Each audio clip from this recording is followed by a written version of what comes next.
Hello dear all, I am Santosh Wagh and welcome to channel learn in by Sandhya Wagh. आज आपण पाहणार आहोत क्लास 10 मॅथमॅटिक्स पार्ट 2 मधील प्रॉब्लेम सेट 3 मधील क्वेश्चन नंबर 1. चॅप्टर आहे सर्कल.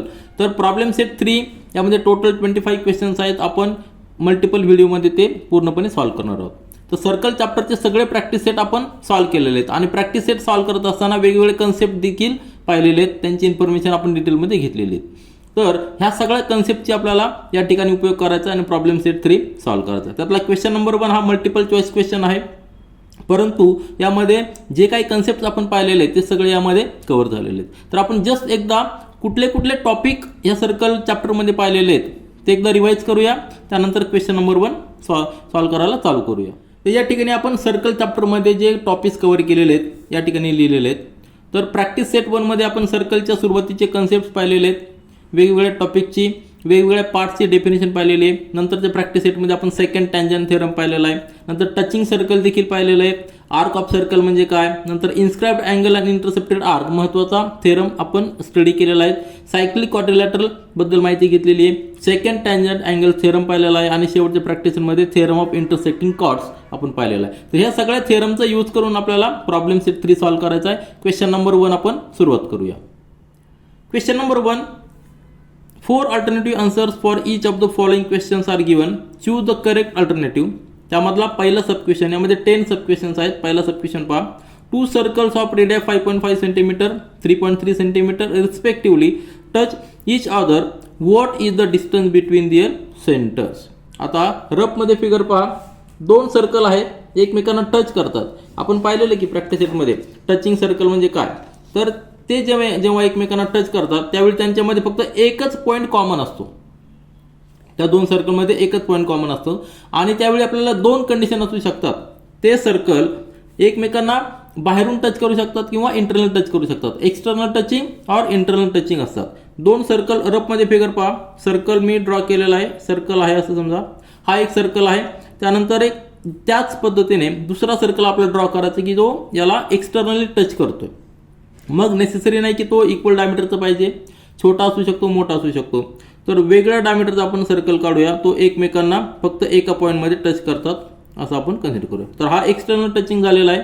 तर आपल्या क्वेश्चनमध्ये कंडिशन दिलेली नाही एक्सटर्नल टचिंग का इंटरनल टचिंग, तर दोन्ही केस आपल्याला स्टडी करावं लागतील.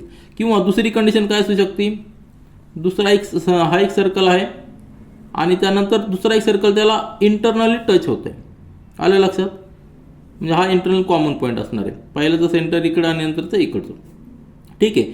तर पहिल्या कंडिशनमध्ये जेव्हा एक्सटर्नल टच होतात त्यावेळी दोन्हीतलं डिस्टन्स कसं असणार आहे, ॲडिशन ऑफ 2 रेडिया, बरोबर आहे ना. तर ही R1 आणि ही R2, R1 आणि R2चे ॲडिशन असणार आहे. आणि ह्या कंडिशनमध्ये काय असणार आहे, आपल्याला जो कॉमन पॉईंट आहे त्या कॉमन पॉईंटपासून एक सर्कल दोन्ही सेंटर एकाच बाजूला आहेत. मग दोन्हीतलं डिस्टन्स कसं येणार आहे, R2 minus R1 if R2 is greater than R1 किंवा R1 minus R2 जर R1 मोठी असेल तर ह्या कंडिशनमध्ये R1 plus R2 असणार आहे. या कंडिशनमध्ये R2 minus R1 असणार आहे किंवा R1 minus R2 असे असणार आहे, depending which is a greater than. तर 2 दिलेला आपल्याला 5.5. सपोज आता R1 आपण 5.5 घेतली, R2 3.3. तर पहिल्या कंडिशनमध्ये डिस्टन्स किती येणार आहे, 5.5 प्लस 3.3 म्हणजे येणार आहे आपलं आन्सर. या ठिकाणी पहिल्या कंडिशनमध्ये आन्सर येणार आहे R1 प्लस R2 म्हणजे 5.5 प्लस 3 म्हणजे 8.8. हे पण आन्सर असू शकतं, बरोबर आहे ना. तर 8.8 आपल्याला बी मध्ये दिलेलं आहे, परंतु ही कंडिशन देखील असू शकते. म्हणजे डिफरन्स असू शकतो, म्हणजे 5.5 मायनस 3.3 आणि तो डिफरन्स येणार आहे 2.2. तर दोन्ही केस असू शकतात, म्हणून option D is correct one. लक्षात घ्या, जर क्वेश्चनमध्ये स्पेसिफिक दिलं असतं की ते एक्सटर्नली टच होतात तर आपला आन्सर ऑप्शन बी आलं असतं. आणि जर स्पेसिफिक दिलं असतं की ते इंटरनल टच होतात तर आपलं ऑप्शन नंबर सी आलं असतं. परंतु तशी कंडिशन दिलेली नाहीये, दोन्ही केस असू शकतात, म्हणून option D is correct one. यानंतर second sub question, 2 circle intersect each other such that each circle passes through the centre of other. If the distance between their centres is 12, what is the radius of each circle. तर आपल्याला 4 option दिलेले आहेत, परंतु एक तुमचं observation लक्षात घ्या. ऑप्शनमध्ये युनिट सेंटीमीटर दिलेलं आहे, क्वेश्चनमध्ये दिलेलं नाही. तर आपण या ठिकाणी सेंटीमीटर असं आहे असं कन्सिडर करूया. 12 सेंटीमीटर डिस्टन्स आहे. तर कंडिशन कशी पहा, 2 सर्कल आहेत, 2 सर्कल एकमेकांच्या सेंटरमधनं पास होत आहेत, इंटरसेक्ट करत आहेत. म्हणजे सपोज एक सर्कल आपण ड्रॉ करूया, हा एक सर्कल आहे आणि त्यानंतर दुसरा एक सर्कल आहे, याचं सेंटर या ठिकाणी आहे. दुसरा एक सर्कल तो याच्या सेंटरमधनं पास होणार आहे, अलग लक्षात, हा सेंटरमधून पास होणार आहे. आणि त्याचबरोबर हा सर्कल ज्या ठिकाणी पास होणार आहे त्याचं सेंटर ह्या सर्कलवर असणार आहे. मग ही कंडिशन कधी असू शकते, तर हे फक्त शक्य आहे ते जर दोन्ही सर्कल कॉन्ग्रंट असतील तरच. कारण की तुम्ही पहा, एक आपण छोटा सर्कल घेऊया आणि त्यानंतर मोठा सर्कल आपण त्याला इंटरसेक्टिंग करूया, त्यावेळी तुमच्या लगेच लक्षात येईल मोठ्या सर्कलचं सेंटर इथं आहे, छोट्या सर्कलचं सेंटर जरी आपण मधनं पास केला तरी दोन्ही कंडिशन सॅटिस्फाय होत नाही. छोटा सर्कल याच्या सेंटरमधनं पास होऊ शकत नाही. पण हे कधी शक्य आहे, ज्यावेळेस दोघांची रेडियस एकच असेल, जर ते कॉन्ग्रंट असतील तरच शक्य आहे. म्हणजे सेकंड सर्कल जो आहे तो देखील ह्या सर्कलचा रेडियसचा असणार आहे. म्हणजे दोन्ही सर्कलची रेडियस कॉमन असणार आहे, कॉन्ग्रंट सर्कल असणार आहे. हा याचा सेंटर आहे, सपोज हा C1 सेंटर आणि हा C2 सेंटर. दिलेलं काय, दोन्हीतल्या सेंटरमधलं डिस्टन्स किती, 12 सेंटीमीटर. हे डिस्टन्स दिलेलं आहे C1 C2, हे डिस्टन्स दिलेलं आहे 12 सेंटीमीटर. आपण कन्सिडर केलेलं आहे कारण की ऑप्शनमध्ये सेंटीमीटर युनिट दिलेलं आहे म्हणून. मग लगेच आपल्या लक्षात येतंय की आपल्याला विचारलेलं काय, what is the radius of each other. तर हा सर्कलवरचा पॉईंट आहे, हा सेंटर पॉईंट आहे, म्हणजेच याचं रेडियस किती असणार आहे, 12 सेंटीमीटर. म्हणजे ऑप्शन कुठलं आहे, ऑप्शन बी, हे ऑप्शन करेक्ट वन आहे. यानंतर तिसरा सब क्वेश्चन पहा, a circle touches all sides of a parallelogram so the parallelogram must be. 4 option दिलेले आहेत, तर आपण फिगर ड्रॉ करून चेक करूया. तर काय दिलेलं आपल्याला, एक पॅरलोग्राम आहे तो एक सर्कल आहे, touches all sides of parallelogram. म्हणजे आपल्याला आधी एक सर्कल काढावं लागणार आहे, एक पॅरलोग्राम काढावं लागणार आहे. सर्कल आपण ड्रॉ करूया, या ठिकाणी एक सिंपल रफ स्केच लक्षात घ्या. सर्कल आहे आणि सर्कल टच करते, कशाला टच करतं, म्हणजे पॅरलोग्राम म्हणजे काय, त्याच्या अपोजिट साइड्स पॅरलल असतात, बरोबर आहे की नाही. तर ही एक टचिंग पॉईंट्स आहे, ही एक साईड आहे, ही एक साईड आहे, दोन्ही साईड एकमेकांना पॅरलल असणार आहे. पॅरलोग्रामला 4 बाजू आहेत, तर ह्या 2 आपण साईड काढलेल्या आहेत, दुसरी साईड देखील याला टच करणार आहे, बरोबर आहे की नाही. काय होणार आहे, टच करणार आहे. म्हणजेच काय, याचा अर्थ काय, ह्या पॉईंटपासून जे डिस्टन्स आहे, हे जे डिस्टन्स आहे, हे डिस्टन्स आणि हे डिस्टन्स इक्वल असणार आहे. त्याच्यानंतर हे डिस्टन्स आणि हे डिस्टन्स, कारण हे सगळे रेडियस आहेत, बरोबर आहे की नाही. ही आर असणार आहे, ही आर असणार आहे, ही आर असणार आहे, ही आर असणार आहे. टच करते म्हणजे काय, टँजंट असणार आहे. ही लाईन टँजंट आहे, ही लाईन देखील टँजंट आहे, म्हणजे हा परपेंडिक्युलर रेडियस आपण म्हणू शकतो, बरोबर आहे की नाही. ही 90 डिग्री असणार, ही 90 डिग्री असणार, हे आर आर आर डिस्टन्स, हा सेंटर C. त्याच्यानंतर त्याचा नेक्स्ट पॉईंट जो आहे, नेक्स्ट साईड जी आहे ती देखील या ठिकाणी टच होती आणि ही देखील या ठिकाणी टच होती. आता लक्षात घ्या, पॅरलोग्रामच्या अपोजिट साईड्स या इक्वल असतात, पॅरलल असतात. ही साईड आणि ही साईड, सपोज आपण नाव देऊ आपण ABCD. तर पॅरलोग्राम म्हणल्यानंतर AB is equal to DC असणार आहे आणि BC is equal to AD असणार आहे. ही कंडिशन ओरिजिनल तर आहे, परंतु आता जेव्हा एकमेकांना टच करतायत त्यावेळी लक्षात घ्या, याच्या 4ही साईड्स इक्वल असणार आहेत.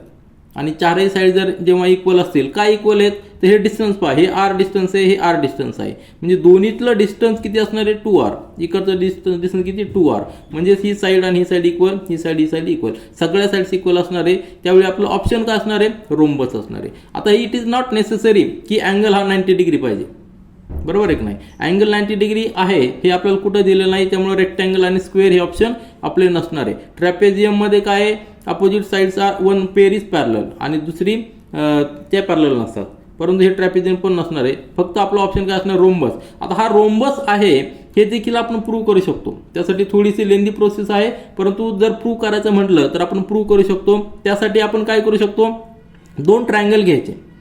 2 ट्रायंगल कसे घ्यायचे, हे डायगोनल जॉईन करायचे, बरोबर आहे की नाही. हे 2 डायगोनल जॉईन करायचे आणि आपल्याला माहिती आहे की पॅरलोग्रामचे डायगोनल्स हे एकमेकांना बायसेक्ट करतात, आणि त्यांचे अँगल देखील बायसेक्ट होतात. जर आपण या ठिकाणी सेपरेट फिगर जर पाहिली, सपोज हा एक पॅरलोग्राम आहे आणि ह्या पॅरलोग्राममध्ये आपण डायगोनल ड्रॉ केले.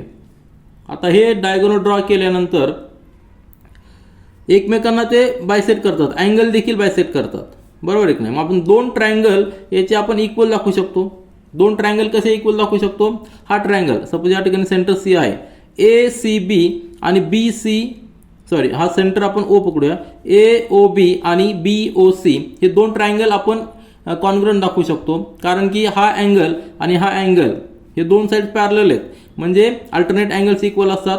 हा अँगल आणि हा अँगल इक्वल आहे म्हणजे, आणि हे दोन्ही एकमेकांना बायसेक्ट केलेले आहेत, हे सगळे अँगल तिन्ही अँगल इक्वल झालेले आहेत. तर दोन्ही ट्रायंगलमधले हे दोन इक्वल झालेले आहेत. त्याचबरोबर हा अँगल आणि हा अँगल देखील आपण इक्वल दाखवू शकतो. अँगल टेस्टने दोन ट्रायंगल इक्वल जर दाखवले तर त्यांच्या करस्पॉन्डिंग साईड देखील इक्वल असतात, म्हणजे बी सी आणि ए बी देखील इक्वल असतात. जर ए बी आणि डी सी तर इक्वल आहेच आहे, पॅरलोग्राम आहे. त्याचबरोबर ए बी आणि बी सी जर इक्वल झाल्या म्हणजे चारही बाजू इक्वल झाल्या म्हणजे तो रोम्बस झालेला आहे. तर आपलं rhombus B option is correct one. यानंतर फोर्थ सब क्वेश्चन पहा, length of a tangent segment drawn from the point which is at the distance of 12.5 cm from the center of circle is 12 cm. Find the diameter of the circle. Figure आपल्याला draw काढावं लागणार आहे. Rough figure आपण या ठिकाणी एक draw करूया आणि त्यानंतर जे डायमेन्शन दिलेले ते या ठिकाणी पुट करूया. तर एक सर्कल आहे आपल्याकडं आणि त्या सर्कलला एक टँजंट आहे. ती टँजंट सपोज आता या ठिकाणी सर्कल आहे, एक टँजंट आहे, ही टँजंट आहे, हा टचिंग पॉईंट आहे आपण समजूया. सपोज सेंटर ओ आहे, तर ह्या टँजंटवर असा एक पॉईंट आहे की तो सेंटरपासून 12.5 सेंटीमीटर लांब आहे, बरोबर आहे की नाही. 12.5 सेंटीमीटर लांब आहे. सपोज या ठिकाणी हे डिस्टन्स आपण घेऊया, हे डिस्टन्स हे 12.5 असं समजूया. 12.5 या पॉईंटचं, या पॉईंटला आपण नाव देऊया क्यू आणि हा टचिंग पॉईंट जो पी पॉईंट असं कन्सिडर करूया. तर काय दिलेलं आहे, from the centre of the circle is 12 centimetre. कसलं डिस्टन्स दिलेलं आहे, तर 12 डिस्टन्स काय आहे, पी क्यू हे डिस्टन्स 12 दिलेलं आहे. आलं लक्षात. क्यू पॉईंट हा टँजंटपासून 12 सेंटीमीटर दूर आहे टचिंग पॉईंटपासून, आणि तो सेंटरपासून 12.5 सेंटीमीटर 12 सेंटीमीटर हा लांब आहे, बरोबर आहे की नाही. तर हे 12 सेंटीमीटर आणि 12.5 सेंटीमीटर. आपल्याला माहिती आहे की सेंटरपासून जर टचिंग पॉईंटला आपण रेडियस ड्रॉ केली तर या ठिकाणी 90 डिग्री अँगल असतो, म्हणजे हा झाला right angle triangle. Pythagoras theorem आपण यूज करू शकतो. म्हणजेच हायपोटेन्यूजचा square O P square is equal to O Q square is equal to O P square plus P Q square. हा फॉर्म्युला यूज करून आपण ओ पीची लेंथ कॅल्क्युलेट करू शकतो. म्हणजेच काय, O P square is equal to O Q square minus P Q square. तर O Q किती आपला 12.5 आहे, त्याचा स्क्वेअर मायनस 12चा स्क्वेअर, म्हणजे हे या ठिकाणी आपलं सगळं मॅथमॅटिकल कॅल्क्युलेशन करावं लागणार आहे. म्हणजेच आपण ए स्क्वेअर मायनस बी स्क्वेअर हा फॉर्म्युला यूज करू शकतो. म्हणजेच काय, ए प्लस बी म्हणजे 12.5 प्लस 12 आणि सेकंड ब्रॅकेटमध्ये 12.5 minus 12. A square minus B square is equal to A plus B, दुसऱ्या ब्रॅकेटमध्ये ए मायनस बी, त्याचा यूज करून हे किती येणार आहे 24.5, बरोबर आहे की नाही. 24.5 येणार आहे आणि दुसऱ्या ब्रॅकेटमध्ये किती येणार आहे 0.5. आलं लक्षात. यानंतर मल्टिप्लिकेशन जर केलं म्हणजे 245 त्याचा हाफ घ्यायचं म्हणजे किती येणार आहे 12.25. मल्टिप्लिकेशन करा तुम्ही तेवढं येणार आहे. ही ट्रिक का सांगितली मी तुम्हाला, 0.5 मल्टिप्लाय केल्यानंतर 245चा हाफ, 24चा हाफ 12, 0.5चा हाफ 25, म्हणजेच ओ पी स्क्वेअर एवढा आलेला आहे. आता 12.25 याचा स्क्वेअर रूट घ्यायचा म्हणजे आपल्याला मिळणार आहे O P. O P square is equal to 12.25. आता जेव्हा असे मल्टिपल चॉईस क्वेश्चन्स असतात त्यावेळी हे परफेक्ट स्क्वेअर नंबर असणार, हे लक्षात ठेवायचं. तर 25 आहे या ठिकाणी, म्हणजे स्क्वेअर रूटच्या ठिकाणी 5 येणार आहे. आलं लक्षात. आणि 12 आहे, 12 कुठल्या दोन कॉन्झिक्युटिव्ह नंबरचा प्रॉडक्ट आहे तर 3 आणि 4चा, या ठिकाणी 3 असणार आहे. आलं लक्षात. 35चा स्क्वेअर 12. 3.5चा स्क्वेअर 12.25 असणार आहे. कारण की ज्या नंबरचा डिजिट नंबर जो असतो तो 5 जर असेल तर स्क्वेअर करणं अतिशय सोपं आहे. 45चा स्क्वेअर कसा करणार आपण, 25 आधी लिहिणार, नंतर 4 नंतरचा कॉन्झिक्युटिव्ह नंबर 5 आहे, 4 × 5 म्हणजे 20 असा नंबर येतो. किंवा 65चा जर करायचं आपल्याला स्क्वेअर, 65चा स्क्वेअर कसा लिहिणार आपण, 65चा स्क्वेअर लिहिताना 5चा स्क्वेअर 25 लिहायचा, म्हणजे 6 नंतरचा कॉन्झिक्युटिव्ह नंबर 7 × 6 42. तर हा स्क्वेअर असणार आहे 42.25. त्याच पद्धतीने 12.25 कसा स्क्वेअर आहे 3.5चा, म्हणजेच ओपीची लेंथ किती आलेली आहे 3.5. ओपी काय रेडियस आहे, आपल्याला विचारलेलं डायमीटर, म्हणजे डायमीटर किती असणार आहे 3.5 डबल 7. तर ऑप्शन नंबर या ठिकाणी पहा, ऑप्शन नंबर आपलं किती असणार आहे, C option is correct one. यानंतर फिफ्थ सब क्वेश्चन पहा, if two circles are touching externally how many common tangents of them can be drawn. आता जेव्हा सर्कल एकमेकांना टच करतात त्यावेळी तुम्हाला माहिती आहे की त्यांच्यामध्ये एकच कॉमन पॉईंट असतो दोघांमध्ये. एक सर्कल आहे, हा एक सर्कल आहे आणि ह्या सर्कलला दुसरा एक सर्कल टच होतोय. सपोज आता या ठिकाणी टच होतोय, आपण टचिंग पॉईंट कुठलाही असू शकतो, सर्कलवरचा कुठलाही असो, इकडे असतो इकडं, किंवा आपण हा पॉईंट घेतला आणि या ठिकाणी एक दुसरा सर्कल आपण वेगळ्या डायमीटरचा काढला. नेसेसरी नाही की तो सिंगल किंवा सेम डायमीटर पाहिजे. तर या ठिकाणी आपण दोन सर्कल काढलेले एकमेकांना टच करतात, एक्सटर्नली टच करतात, हे महत्त्वाचं आहे. इंटरनली टच करत असेल तर कंडिशन वेगळी असणार आहे. या ठिकाणी एक्सटर्नली टच करतात, आपल्याला काय विचारलं, टँजंट काढायचं आहे. आता ह्या सर्कलला आणि ह्या सर्कलला टच करणारा एक लाईन आपण काढू शकतो ह्या बाजूने, बरोबर आहे की नाही. सपोज आता ही एक लाईन काढली की स्ट्रेट लाईन आहे की दोन्ही सर्कलला टच करून जाते, ही झाली एक टँजंट, ती कॉमन टँजंट आहे दोघांना, बरोबर आहे की नाही. त्याच पद्धतीने आपण इकडच्या बाजूने देखील एक टँजंट काढू शकतो, ती की जी दोन्ही सर्कलला टच करून जायचं. आता ही एक टँजंट असणार आहे. सपोज या ठिकाणी टँजंट पॉईंट आहे, म्हणजे दोन टँजंट झालेले आहेत की ज्या एकमेकांना दोन्ही सर्कलला कॉमन आहेत. सपोज याला आपण T1 म्हणू, T2 म्हणू, परंतु अजून एक कॉमन पॉईंट आहे की ज्यामधनं आपण एक टँजंट काढू शकतो आणि तो कॉमन पॉईंट म्हणजे टचिंग पॉईंट जो आहे त्यामध्ये एक टँजंट काढू शकतो. म्हणजे तिसरी टँजंट देखील आपण काढू शकतो. आलं लक्षात, म्हणजे 3 टँजंट काढू शकतो, चौथी टँजंट आपल्याला काढता येणार नाही. पण जर सर्कल एकमेकांना टच करत नसतील, सेपरेट असतील, तर फक्त आपल्याला T1 आणि T2च काढता येईल, T3 आपल्याला काढता येणार नाही. तुम्ही लक्षात घ्या, जेव्हा दोन सर्कल, हा एक सर्कल आहे आणि दुसरा सर्कल थोडासा बाजूला आहे, टच करत नाही, त्यावेळी फक्त आपण 2 टँजंट काढू शकतो. ही एक टँजंट काढू शकतो आणि ही एक टँजंट काढू शकतो. T3 जी T3 या ठिकाणी काढलेली ती आपण या ठिकाणी या सेकंड केसमध्ये काढू शकतो. म्हणजे या ठिकाणी फक्त 2 टँजंट असणार आहे. आणि समजा जर सर्कल इंटरनल टच करत असतील, सपोज या ठिकाणी एक इंटरनल टच करत सर्कल आहे, त्यावेळी आपल्याला किती शक्य आहेत टँजंट काढणं, फक्त एकच टँजंट काढणं शक्य आहे. जर इंटरनली टच करत असेल तर फक्त आपण एकच टँजंट काढू शकतो जी कॉमन आहे दोघांना. एक्सटर्नल टच करतात म्हणजे 3 टँजंट आपण काढू शकतो. म्हणजे option number C is correct one. यानंतर 6th सब क्वेश्चन पहा, angle ACB is inscribed in the arc ACB of a circle with centre O. If angle ACB is 65 degree find the measure of arc ACB. आता आपल्याला figure या ठिकाणी draw करावं लागणार आहे. तर फिगर आपण या ठिकाणी ड्रॉ करूया म्हणजे आपल्याला क्वेश्चन लक्षात येईल. अँगल इन्स्क्राइब्ड अँगल आपल्याला माहिती आहे, सर्कलमध्ये आपण प्रॅक्टिस सेटमध्ये पाहिलेलं आहे, तर व्यवस्थित स्टडी केलेलं आहे. एक सर्कल आहे, त्याला सेंटर आहे. आता इन्स्क्राइब्ड अँगल करण्यासाठी त्या अँगलचा व्हर्टेक्स आपल्याला सर्कलवरच्या सर्कम्फरन्सवर पाहिजे, कुठे असला. तर सपोज या ठिकाणी आहे असं आपण समजूया. तर यापासून ज्या अँगलचे 2 आर्म्स आहेत ते 2 आर्म्स म्हणजे असे असणार आहेत. याला आपण, हा जो अँगल असणार आहे त्याला आपण इन्स्क्राइब्ड अँगल असं म्हणणार आहे. आणि हे जे 2 पॉईंट्स आहेत, हे जे 2 पॉईंट ज्या ठिकाणी सर्कम्फरन्सला टच होतात त्या पॉईंटपासून जे आर्क तयार होतात, हा जो मेजर आर्क तयार झालेला आहे हा मायनर आर्क तयार झालेला आहे. तर मेजर आर्क, आता या ठिकाणी आपल्याला अँगल दिलेला आहे ACB. सपोज याला आपण A म्हणूया, हा C म्हणूया आणि B म्हणूया. आलं लक्षात. तर हा इन्स्क्राइब्ड आहे कशाला, आर्कला, ACB. म्हणजे मेजर आर्कला इन्स्क्राइब, हा मेजर आर्क असणार आहे. ACB मेजर आर्क आहे आणि AB हा मायनर आर्क आहे. हे आपल्याला दिलेलं आहे. याचं डायमेन्शन दिलेलं 65 डिग्री. कन्सेप्ट तुमच्या लक्षात आलं. याला इन्स्क्राइब्ड आर्क का म्हणतो, इन्स्क्राइब्ड अँगल का म्हणतो, कारण ह्या अँगलचा व्हर्टेक्स सर्कलवर आहे. नंतर दोन्ही आर्म्स हे सर्कलला 2 डिस्टिंक्ट पॉईंटमध्ये कट करतात. आता A आणि B डिस्टिंक्ट पॉईंटमध्ये कट झालेले आहेत. हा जो आर्क आहे हा इंटरसेप्टेड आर्क आहे. आतला जो आर्क आहे हा इंटरसेप्टेड आर्क आहे, कुठला, BA.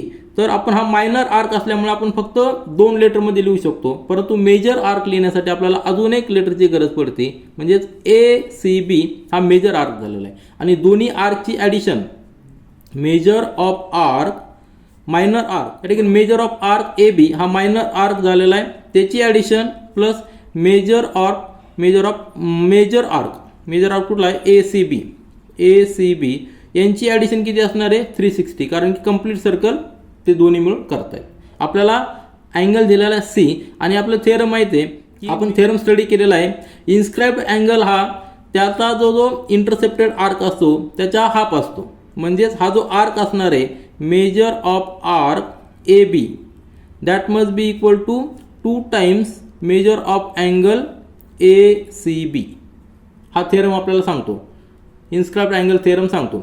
मग ह्या आर्कचं मेजर ए बी जो मायनर आर्क आहे त्याचं मेजर किती येणार आहे 2 × 65 म्हणजेच 130 डिग्री. परंतु आपल्याला काय विचारलेलं आहे find the measure of arc A C B, म्हणजे आपल्याला मेजर आर्कचं मेजर विचारलेलं आहे. आलं लक्षात, मेजर आर्कचं मेजर विचारलं आणि ते किती येणार आहे. जर आपण हा 130 डिग्री मायनस केला 360 मधनं तर आपल्याला त्याचं आन्सर येणार. म्हणजे major of arc major arc कुठला A C B is equal to 360 degree minus 130 आणि यांचं सबट्रॅक्शन किती येणार आहे 230 येणार आहे. म्हणजे 230 ऑप्शन कुठे आपलं option number D is correct one. Concept तुमचा क्लिअर झालेला आहे. या ठिकाणी इन्स्क्राइब्ड अँगल आहे, त्याच्या इन्स्क्राइब्ड अँगलचा जो इंटरसेप्टेड आर्क असतो तो अँगलपेक्षा डबल असतो. आणि मेजर आर्कचं मेजरमेंट कसं घेऊ शकतो आपण 360 degree minus measurement of this minor arc, म्हणजे आपला आन्सर 230 डिग्री आलेला आहे. यानंतर क्वेश्चन नंबर 1 मधला 7th सब क्वेश्चन पहा. Chords AB and CD of a circle intersect inside the circle at point E. If AE 5.6, EB 10, CE 8, find ED. आता situation कशी आहे, सर्कल आहे त्यामध्ये 2 कॉर्ड्स इंटरसेक्ट करतात इनसाइड दी सर्कल.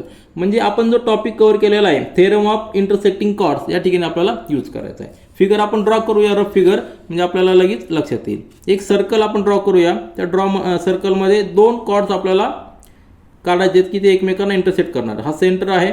सपोज एक cord या ठिकाणी काढलेली आहे, दुसरी कॉर्ड सपोज या ठिकाणी काढलेली. आता डायमेन्शन काय आहे त्यानुसार प्रोपोर्शनमध्ये ते फिगर चेंज होईल. परंतु एक रफ फिगर आहे आपली. कॉर्ड ए बी सपोज आपण नाव देऊया ए बी आणि त्यानंतर हा सी आणि हा डी एकमेकांना इंटरसेक्ट करतात ॲट पॉईंट ई. हा ई पॉईंट आहे. डायमेन्शन कुठले कुठले दिलेले आहेत. डायमेन्शन दिलेले आपल्याला ए ई दिलेलं आपल्याला 5.6, नंतर ई बी 10, म्हणजे या ठिकाणी फिगर प्रोपोर्शनमध्ये नाही.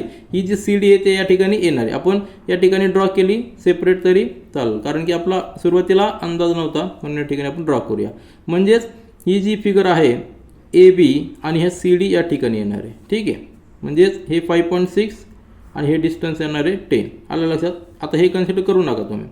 तर हा पॉईंट ई आहे, त्यानंतर ए आहे, बी आहे, नंतर सी आहे आणि डी आहे. नंतर अजून काय दिलेलं आपल्याला सीई दिलेलं आपल्याला 8, सी दिलेलं 8. आपल्याला ई डी फाइंड आउट करायचं आहे.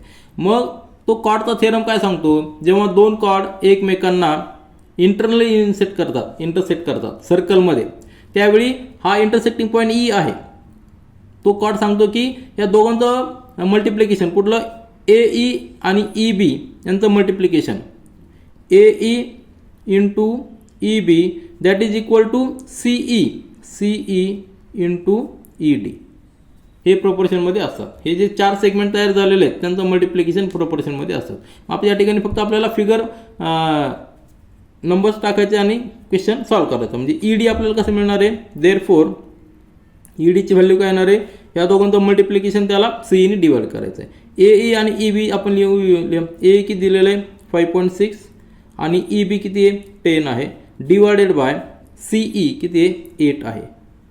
म्हणजेच काय येणार आहे, सिम्प्लिफाय करा. 5.6 × 10 म्हणजे 56/8. आता हे सगळं रफ कॅल्क्युलेशन असल्यामुळे मी या ठिकाणी असं लिहितोय. परंतु जेव्हा आपल्याला हाच क्वेश्चन मल्टिपल चॉईस क्वेश्चनसाठी न येतं जर आपल्याला वेगळ्या पद्धतीने आला तेव्हा आपल्याला व्यवस्थित लिहावं लागणार आहे. तर या ठिकाणी आन्सर आलेलं किती 7. तर ऑप्शन नंबर ए बरोबर आहे. Option number A is 7 is correct one. म्हणजे ही जी लेंथ असणार आहे ही किती असणार आहे 7 असणार आहे. आपण या ठिकाणी थेरम कुठला यूज केलेला आहे, when 2 chords intersect each other inside the circle, त्यावेळी आपण हा फॉर्म्युला यूज करणार. आणि जेव्हा जर कॉर्ड एक्सटर्नली इंटरसेक्ट करत असतील त्यावेळी फॉर्म्युला वेगळा आहे. तर पण आपला आन्सर किती आलेलं 7. Option number A is correct one. यानंतर 8th सब क्वेश्चन पहा. In a cyclic quadrilateral A B C D twice the measure of angle A is thrice the measure of angle C, find measure of angle A. आपल्याला figure draw करावं लागणार आहे. काय दिलं आपल्याला, cyclic quadrilateral. Cyclic quadrilateral म्हणजे काय, ज्या क्वाड्रिलॅटरचे सगळे व्हर्टेक्स हे एका सर्कलवर असतात, एका सर्कलच्या सर्कम्फरन्स असतात, त्या क्वाड्रिलॅटरला आपण सायक्लिक क्वाड्रिलॅटर म्हणणार आहे. आता आपण एक फिगर काढूया, रफमध्ये सर्कल काढूया आणि ह्या सर्कलवर त्या क्वाड्रिलॅटरलचे चारही पॉईंट्स आहेत असं आपण लिहूया. तर तो झाला सायक्लिक क्वाड्रिलॅटरल. आलं लक्षात? A B C D. आपण फिगर काढलेली रफमध्ये डायमेन्शन आपल्याला माहीत नाही, परंतु काय दिलेलं आहे, मेजर ऑफ अँगल ए. हा जो अँगल आहे ह्या अँगलचे मेजर जर आपण त्याला ट्वाईस केलं, 2 times, that is equal to 3 times the measure of angle C. आणि सायक्लिक क्वाड्रिलॅटरलची एक प्रॉपर्टी काय असती, अपोजिट अँगल्स आर सप्लिमेंटरी. म्हणजे angle A plus angle C is equal to 180 degree. दोघांची ॲडिशन 180 डिग्री यायला पाहिजे, कारण की सायक्लिक क्वाड्रिलॅटरलची प्रॉपर्टी. मग सपोज आपण let angle A is equal to, आपण जर एक्स म्हटलं, याला जर आपण एक्स अजून केलं आणि याला वाय जर अजून केलं, तर दुसरी कंडिशन काय असणार आहे इथं आपण पुट करूया. म्हणजे x plus y is equal to 180 degree. हे आपल्याला एक इक्वेशन मिळालेलं आहे. आणि दुसरी कंडिशन काय आहे, twice the measure of angle A म्हणजे 2x that is equal to thrice the measure of angle C म्हणजे 3y. हे इक्वेशन असणार आहे. मग या ठिकाणी आपण पुट करूया एक्सची व्हॅल्यू. या इक्वेशनवरून एक्सची व्हॅल्यू काय येणार आहे, x is equal to 180 degree minus y. बरोबर आहे की नाही? तर एक्सची व्हॅल्यू या ठिकाणी पुट करूया, म्हणजे 2 into 180 degree minus y that is equal to 3y. Equation solve करायचं आहे, म्हणजे 360 minus 2y is equal to 3y. म्हणजेच काय येणार आहे, 360 इज इक्वल टू 2y तिकडे गेल्यानंतर 2y प्लस 3y म्हणजे 5y होणार आहे. म्हणजेच y is equal to 360 divided by 5. किती येणार आहे, 5 × 5 5 7 × 35 आणि 5 × 2 = 10 म्हणजे 72. वायची व्हॅल्यू किती आलेली, 72. आणि आपण वाय काय अजून केलेला आहे, अँगल सी. बरोबर आहे ना? आपल्याला तेच विचारलेलं आहे, what is the measure of angle C. म्हणजे 72 डिग्री आपल्याला आले. आपलं option B is correct one. आपण हे टॅली देखील करू शकतो. कसं टॅली करणार, वायची व्हॅल्यू 72 आलेली आहे, म्हणजे एक्सची किती येणार आहे, 180 मायनस 72. बरोबर, म्हणजे किती येणार, ती एक्सची व्हॅल्यू किती आलेली आपली, जर आपण कॅल्क्युलेशन केलं तर एक्सची व्हॅल्यू 180 मायनस 72 म्हणजे 108 येणार आहे. 108 डिग्री येणार आहे. आलं लक्षात? या ठिकाणी ऑप्शन 108 देखील आहे, परंतु कन्फ्यूज होऊ नका. आपल्याला सीची व्हॅल्यू विचारलेली. मग ही कंडिशन टॅली होती की नाही ते आपण चेक करूया. याचा ट्वाईस 108चा ट्वाईस आणि याचा थ्राईस इक्वल पाहिजे. 108चा ट्वाईस किती असणार आहे, म्हणजे 2x किती असणार आहे, 216. बरोबर आहे की नाही? आणि 72 इंटू 3 जर केलं तर किती यायला पाहिजे, या ठिकाणी 6 आणि 21 म्हणजे 216. दोन्ही मॅच होतं. म्हणजे दुसरी कंडिशन देखील आपली सॅटिस्फाय झालेली आहे.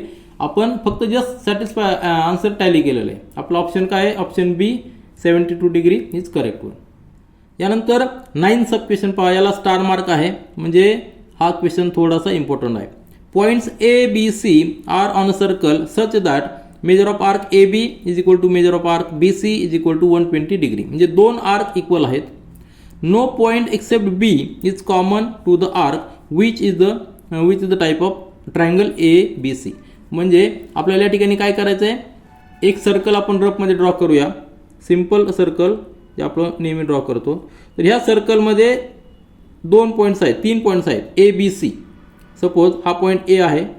त्यानंतर बी पॉईंट आपल्याला असा घ्यायचा आहे की measure of arc A B किती यायला पाहिजे, 120.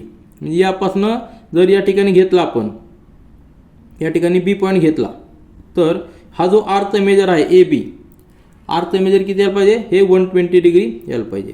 त्यानंतर measure of arc B C, C point आपल्याला असा घ्यायचा आहे की तो आर्कचा मेजर किती यायला पाहिजे, या ठिकाणी येणार सी पॉईंट, हा पॉईंट. तर हे जे मेजर आहे हे मेजर देखील 120 डिग्री आहे. आणि हे सी पॉईंट आपण इकडे काय घेतलेला आहे, कारण की त्यांनी काय दिलेलं आहे, no point except B is common to the arc. आता हा आर्क आहे ए बी. ह्या आर्कमध्ये हा जो आर्क आलेला आहे, ए बी आर्क आलेला आहे, हा आर्क आणि बी सी आर्क यामध्ये कॉमन पॉईंट फक्त बी आहे. आलं लक्षात? या दोघांमध्ये कॉमन पॉईंट फक्त बी आहे, म्हणून आपण आर्क इकडे घेतलेला आहे. समजा जर अजून काही पॉईंट्स कॉमन असते तर आपल्याला ओव्हरलॅप झाला असता दोन्ही आर्क, परंतु या ठिकाणी ओव्हरलॅप आहे का, नाही. फक्त बी पॉईंट हा कॉमन आहे, म्हणजे आर्क हा कंटिन्यू आहे. हा 120 डिग्री, हा 120 डिग्री. त्यामुळे ही जी कंडिशन दिलेली आहे, no point except B is common, ही फार महत्त्वाची.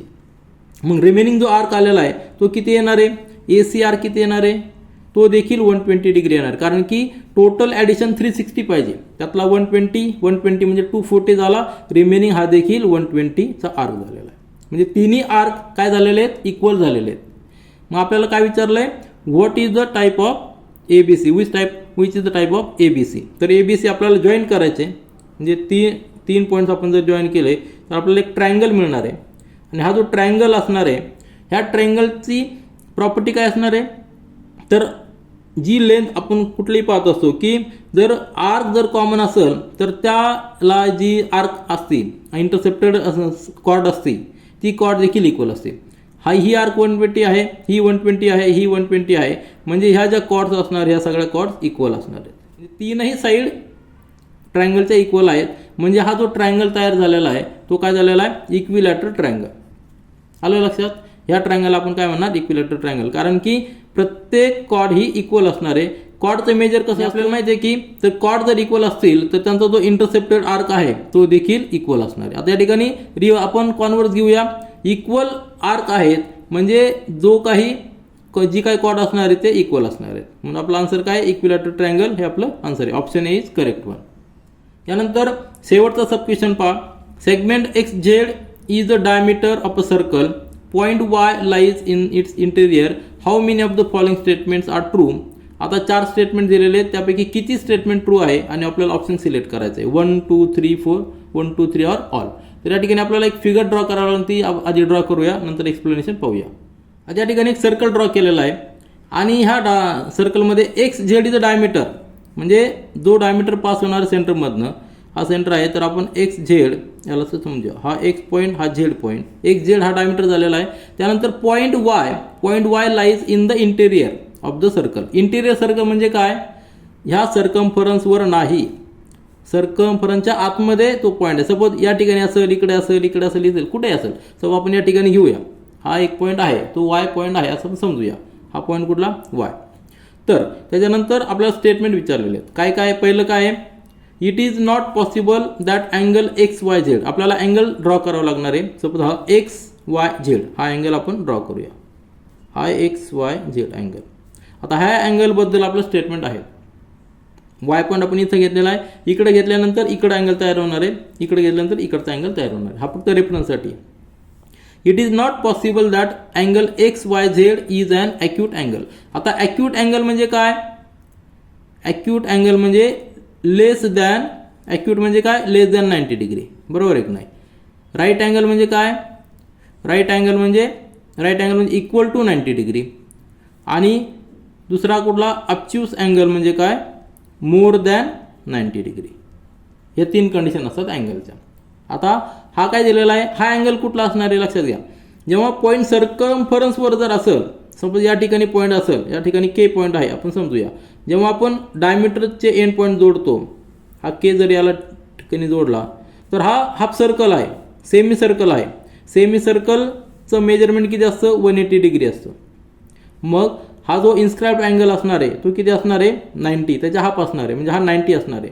कुठलाही सर्कम्फरन्सवर जर आपण पॉईंट घेतला आणि जर तो डायमीटरच्या एंड पॉईंटला जॉईन केला तर त्यावेळी त्याचं मेजरमेंट किती असणार आहे, 90 डिग्री असणार आहे. म्हणजे for right angle the vertex of this angle must be on the circumference of the circle, on the circle, बरोबर आहे की नाही. परंतु आपला हा पॉईंट कुठे आहे, इनसाइड द सर्कल, म्हणजे तो 90 डिग्री असणार आहे का, नाही.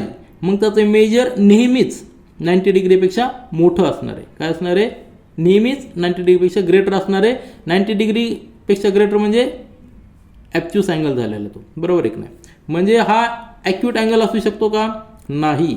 हा ॲक्यूट अँगल कधीच असू शकत नाही. ॲक्यूट अँगल काढण्यासाठी आपल्याला पॉईंट सर्कलच्या बाहेर घ्यावा लागणार आहे, त्यावेळेस तो ॲक्यूट अँगल असणार. सपोज या ठिकाणी P पॉईंट आहे, आपण जर XP आणि PZ जॉईन केला तर हा ॲक्यूट अँगल असणार आहे. तुमच्या लक्षात असेल, जसं आपण लांब जाऊ, डायमीटरपासून लांब जाऊ, त्यावेळी तो अँगल अजून कमी कमी होणार आहे. आणि जसं आपण डायमीटरच्या जवळ येऊ तर या ठिकाणी जर पॉईंट असेल तर हा अँगल अजून मोठा असणार आहे. अलग लक्षात. आणि जसं आपण डायमीटरला टच करू तो 180 डिग्रीचा अँगल तयार होणार आहे. म्हणजे 90 to 180 डिग्रीपर्यंत तो वाढत जाणार आहे जर पॉईंट इंटरनली असेल तर. म्हणजे याचा अर्थ काय, इट इज नॉट पॉसिबल, हे शक्य आहे का तो ॲक्यूट अँगल असणार, तर हे शक्य नाही. म्हणजे हे स्टेटमेंट बरोबर आहे, पहिलं स्टेटमेंट इज करेक्ट वन. कारण की तो सर्कलच्या बाहेर गेल्यानंतरच ॲक्यूट अँगल होणार आहे. पहिलं स्टेटमेंट बरोबर आहे. नंतर angle X Y Z cannot be right angle. आता हा राईट अँगल कधी असणार आहे, जर सर्कलवर असेल तर. परंतु आपल्याला कंडिशन काय दिलेली आहे, तो इनसाइड द सर्कल आहे, म्हणजे हे स्टेटमेंट देखील ट्रू आहे. राईट अँगलसाठी काय कंडिशन आहे, तो पॉईंट सर्कम्फरन्सवर पाहिजे तरच तो राईट अँगल असणार आहे. मग आपलं सेकंड स्टेटमेंट देखील बरोबर आहे. नंतर angle X Y Z is an obtuse angle. आत्ताच आपण पाहिलेलं आहे, तो सर्कलमध्ये असल्यामुळं तो नेहमी ॲब्च्युस अँगल असणार आहे, मोर दॅन 90 डिग्री असणार आहे. हे स्टेटमेंट देखील ट्रू आहे. आणि चौथं स्टेटमेंट काय दिलेलं आहे, can't make a definite statement for major of angle X Y Z. पण हे शक्य आहे का, आत्ताच आपण म्हणलेलं आहे की पॉईंट हा सर्कलमध्ये आहे, म्हणजे तो नेहमी ॲब्च्युस अँगल असणार आहे. हे आपण कन्फर्म सांगू शकतो. तो सर्कलमध्ये आहे म्हणजे तो ॲब्च्युस अँगल आहे, हे आपण स्टेटमेंट करू शकतो. बरोबर आहे की नाही. म्हणजे हे स्टेटमेंट, शेवटचं स्टेटमेंट काय आहे, रॉंग आहे. We can definitely give the statement that this angle is a obtuse angle. म्हणजे शेवटचं स्टेटमेंट चुकीचं आहे. याचा अर्थ काय आलेला, 3 स्टेटमेंट बरोबर आहेत, एक स्टेटमेंट चुकीचं आहे. म्हणजे आपलं जे ऑप्शन येणार आहे, ओनली 3 स्टेटमेंट्स आर ट्रू. आणि ते ट्रू का आहेत त्याचं आपण एक्सप्लेनेशन देखील पाहिलेलं आहे. तर आपण अशा पद्धतीने क्वेश्चन नंबर 1 मधले सगळे सब क्वेश्चन सॉल्व्ह केलेले, सगळे मल्टिपल चॉईस क्वेश्चन्स होते. आणि क्वेश्चन सॉल्व्ह करत असताना काही थेरम, काही प्रॉपर्टीज आपल्याला यूज करावं लागला, त्याचं एक्सप्लेनेशन देखील आपण पाहिलेलं आहे. तर हा व्हिडिओ आपण या ठिकाणी थांबूया, नंतरचे क्वेश्चन नेक्स्ट व्हिडिओमध्ये सॉल्व्ह करूया. This is all for this video. Thank you.